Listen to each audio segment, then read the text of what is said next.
सभी और मंचासीन सभी हमारे सीनियर पार्टी के नेतागण और उपस्थित बहुत ही मान और सम्मान के मेरे बुजुर्गों, नौजवान साथियों, माताओं, बहनों और सभी प्रेस और मीडिया के बंधुओं, देखिए बहुत लंबा चौड़ा भाषण देने के लिए मैं आपके समक्ष उपस्थित नहीं हुआ। मैं केवल दो बात कहना चाहता हूं जिस पे आप गौर कर लो, आपका ध्यान दो बातों की तरफ देखना चाहता हूं। अभी हमारे काफी साथी ने हमारे साथियों ने सरकार की उपलब्धियां, केंद्र सरकार की, प्रदेश सरकार की उपलब्धियां बताते हुए बताया कि भारतीय जनता पार्टी की सरकारों ने केंद्र में भी और प्रदेश में भी अभूतपूर्व कार्य किए। मैं सिर्फ एक बात कहना चाहूंगा कि 5 साल के बाद में जब चुनाव आता है तो जब देश का चुनाव होता है तो देश की किस्मत का फैसला करता है, और जब प्रदेश का चुनाव होता है तो प्रदेश की किस्मत का फैसला करता है।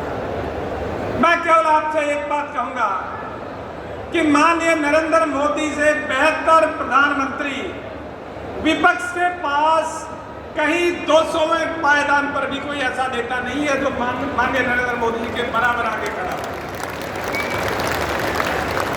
और दोस्तों, ये चुनाव ना धर्मवीर का है, ना अभय सिंह का है, नहीं तीसरे का है। यह चुनाव माननीय नरेंद्र मोदी का चुनाव है। हमें मोदी जी को तीसरी बार देश का प्रधानमंत्री बनाना है और उसके लिए पूरा हिंदुस्तान तैयार बैठा है।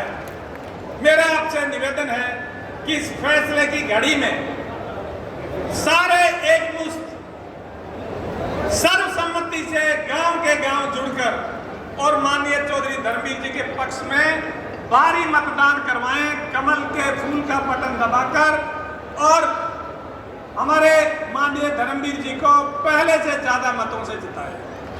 और जब वोट देने से पहले ये भी बात सोच लेना, जैसे दलाल साहब बता रहे थे कि 10 साल पहले देश के स्तर पर, केंद्र के स्तर पर और प्रदेश के स्तर पर क्या स्थिति थी और इस 10 साल में आपको क्या क्या मिला है, उसका आप एक बार आकलन कर लो। आपको निर्णय लेने में 1 मिनट भी, 1 सेकंड भी नहीं लगेगी, क्योंकि हमारा हित, हम सबका हित केवल और केवल भारतीय जनता पार्टी के हाथों में सुरक्षित है। भारतीय जनता पार्टी से बढ़िया सरकार ना कभी देश में थी, ना कभी प्रदेश में थी।